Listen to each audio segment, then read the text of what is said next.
Bukas na bukas maghanap na rin po ako ng place ko.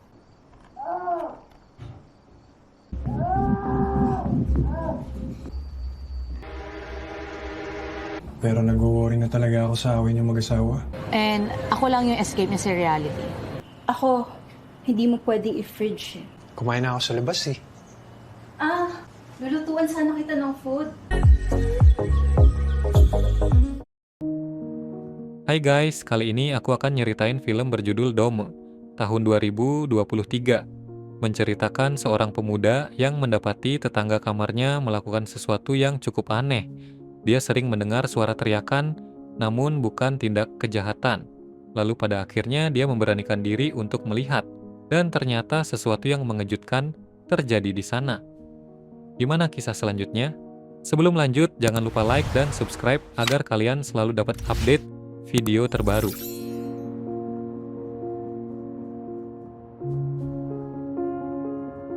Pemuda ini bernama Kolo. Dia merantau ke kota untuk bekerja, tapi statusnya dia masih training. Kolo difasilitasi untuk tinggal di sebuah hotel yang cukup bagus. Kolo masih muda dan rasa ingin tahunya juga tinggi. Hingga pada akhirnya Kolo sampai di hotel tujuan. Suasananya nyaman dan damai. Kolo mendapatkan tawaran kerja menjadi seorang call center. Dia harus belajar cara menghadapi keluhan pelanggan.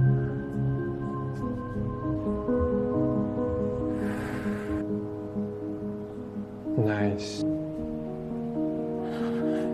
So anyways, back to the topic. Alam mo, swerte ka nga kasi wala kang kasabay. Usually kasi... Sigurado po ba kayo hanggang 30 days lang po ako dito?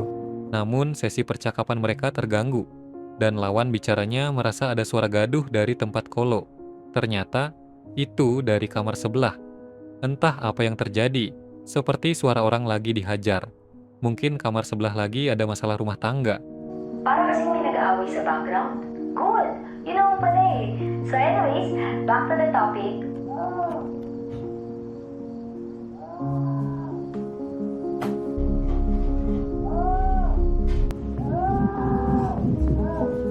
Malamnya, Kolo berusaha bersantai, tapi lagi-lagi dia mendengar suara gaduh itu.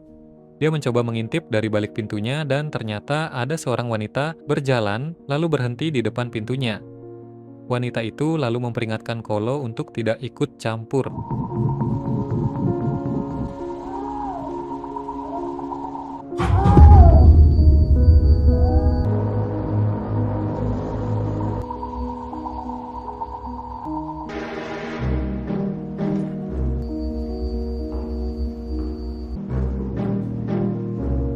Di pagi harinya, Kolo naik lift bersama dengan tetangganya, seorang pria bernama Raymond. Kolo juga melihat ada bekas luka di punggungnya. Apa yang terjadi? Raymond ini ternyata bekerja di kantin hotel. Dia menjadi kepala chef, tegas dan dihormati. Namun dia punya masalah lain. Ya, keponakannya. Meski Tony ini adalah keponakannya, namun Tony suka membuat gara-gara. Tony sering sekali pinjam uang pada Raymond. Ya, memang usaha kantin itu dibangun oleh ayahnya, Tony. Tapi Raymond juga dipercaya menanganinya. Sementara Tony hanya bisa melihat pemasukan dan pengeluaran di rekening. Tony, binigyan kita ng trabaho. No. Pero who took all the money? I see some big withdrawals and I sent you an email days ago pero... Tell me. Tell you what? Dan kala itu, Tony merasa ada yang aneh. Di rekening itu ada uang keluar yang cukup besar. Kira-kira siapa yang menggunakannya? Lantas kemana pergi uang itu? Raymond tidak banyak bicara dan memilih untuk tidak membahasnya. Hindi ba ako naiintindihan, Tony? Ang sabi ko, no. Ang receipt mo for your purchases? Malamnya, Kolo ketemu sama wanita yang memperhatikannya dari balik pintu. Kolo memberikan tawaran jika terjadi sesuatu lebih baik lapor polisi, atau dia bisa saja minta bantuan padanya. Wanita itu terlihat cuek dan tidak peduli. Kung sinasaktan ka ng asawa mo at kailangan mo ng tulong. Pero nag-worry na talaga ako sa awin yung mag-asawa. Tak lama Kolo melaporkan suara gaduh pada security. Tapi wanita yang bernama Estelle itu mengatakan kalau mereka baik-baik saja. Di sini Estelle kesal dan memberikan ancaman pada Kolo. Tidak usah ikut campur Kang. Kabilang unit mo naririnig yung ingay. Bakit naman ako hindi magiging okay? Ma'am, magandang gabi ho. From security. Pasensya na ho. Magandang gabi. Thank you, Carl.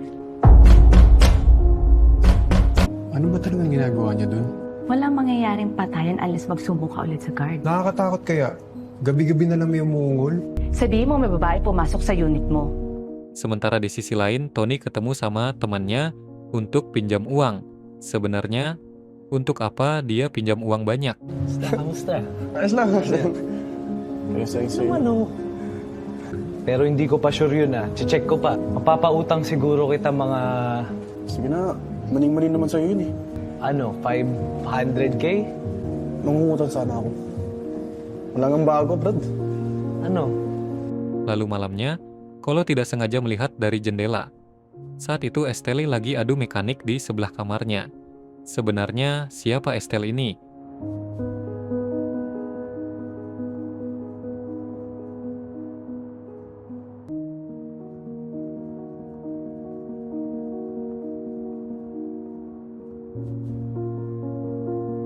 Kolo memberanikan dirinya untuk bertanya, apakah Estelle ini adalah SPK. Awal perkenalan mereka memang tidak baik. Jadi malam itu mereka nongkrong dan saling memperkenalkan diri secara baik-baik. Estelle tidak mau disebut SPK. Iti. Dominas. BTS eh. I mean, kung gusto nila or gusto ko, pero... Tapos, binabayaran ka. Eh, di ba binibenta mo yung katawan mo? Are not we all? Kung prostitute ba ako? Ano ng pangalan mo? Cholo. Sementara di sisi lain, ternyata Tony pinjam uang itu untuk main gapel. Makanya uangnya habis terus-terusan. Masalahnya, dia berhutang banyak pada seseorang. Alhasil dia dihajar. Ako, hindi mo pwedeng i-fridge. Kumain na ako sa labas eh. May mga dala pala akong Korean foods. Mula nung nag-away tayo. Sabi ko, asawa mo ako. Lulutuan sana kita ng food. Pa kasi akong training. Suatu malam Estelle pergi ke kamar Raymond. Tapi di sana ternyata ada Tony dan yang lain sedang merayakan ulang tahun pamannya. Estelle berpura-pura salah kamar. Jadi pada akhirnya dia melipir ke kamarnya Kolo. Kedekatan Kolo dan Estelle ini makin lama makin terjalin. Hingga pada akhirnya Kolo diajari gaya beradu mekanik yang berbeda dan anti-mainstream. One bat lang, ha? Goodbye. Gusto mo mag-ano? Sinurprise daw siya ng pamangkin niya. Gusto mong itry? Kahit na wala naman silang ginagawang masama sa'yo. Wala na akong pakiramdam kung... Hindi ba dapat maayos ka makipag-communicate kasi wala kang pasok sa... Baka kaya gusto ko rin makalaya. Bakit? May namaltrato ka ba? Tony sempat meminta bantuan pada temannya. Siapa yang dikirimi uang oleh pamannya dalam jumlah yang sangat besar. Dan ternyata Estelle. Fotonya disebar oleh temannya. Estelle masuk ke kamar Kolo dan pada akhirnya Tony baku hantam dengan Kolo. Tapi dia salah paham.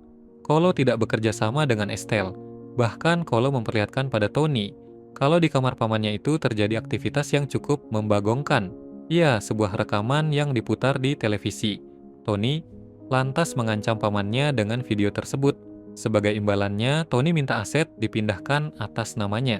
Tony benar-benar licik. Palabasin mo ang lahat. Mahal mo, ikaw magsisi. Anong ginagawa mo dito? Ba't hindi ka pa umali kapag pinagpatuloy mo? Quickly, please, get out!